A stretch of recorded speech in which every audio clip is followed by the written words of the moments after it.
ஒரு சிலர் பேசுகிற பேச்சுகள்னாலேயோ அல்லது அவர்கள் செய்கிற செயல்கள்னாலேயோ நம்முடைய மனசு காயப்பட்டுருச்சுன்னு வச்சுக்கோங்களேன். நம்முடைய இருதயம் அதையவே தான் நினச்சிக்கிட்டே இருக்கும்.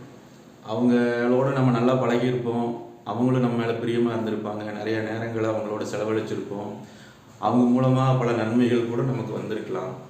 ஆனால் நம்முடைய மைண்டு எப்படின்னா அதை எல்லாத்தையும் மறந்துட்டு அவங்க செய்த அந்த சின்ன தவறை நம்ம ஞாபகம் வச்சு நம்முடைய இருதயத்தில் நம்ம சங்கடப்பட்டுக்கிட்டே இருப்போம்.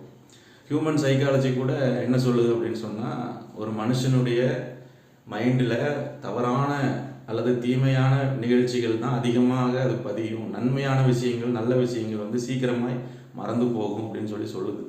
அப்போ இப்படி அதை உள்ளேயே வச்சு வச்சு என்ன ஆகுதுன்னா, கசப்பு, வெறுப்பு, வைராக்கியங்கள் இதெல்லாம் நம்முடைய மனசுக்குள்ளே அது வளர ஆரம்பிக்குது.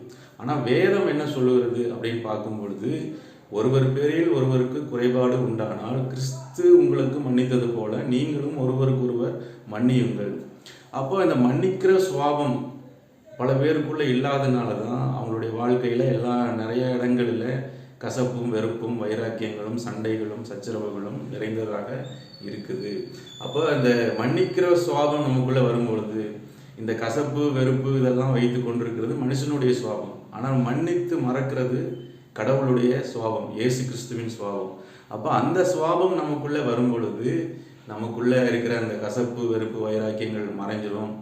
நமக்கு எதிராக குற்றம் செய்தவங்களை கூட நம்ம ஈஸியாக மன்னிக்கிற ஒரு மனப்பக்குவம் நமக்கு வந்துவிடும். அப்படி வரும் பொழுது தான் நம்முடைய வாழ்க்கை சமாதானம் உள்ளதாக, நம்மை சுற்றி இருக்கிற எல்லாருக்கும் பிரயோஜனம் உள்ளதாக இருக்கும். அப்படிப்பட்ட சுவாபத்தை நம்ம வளர்த்து கொள்ளுவோம். எல்லாரையும் மன்னிக்கிற ஒரு சுவாபத்துக்குள்ளே நம்ம கடந்து வருவோம், அதை வளர்த்து கொள்ளுவோம். நம்முடைய வாழ்க்கை ஆசீர்வாதமாக இருக்கும். God bless you. Have a good day.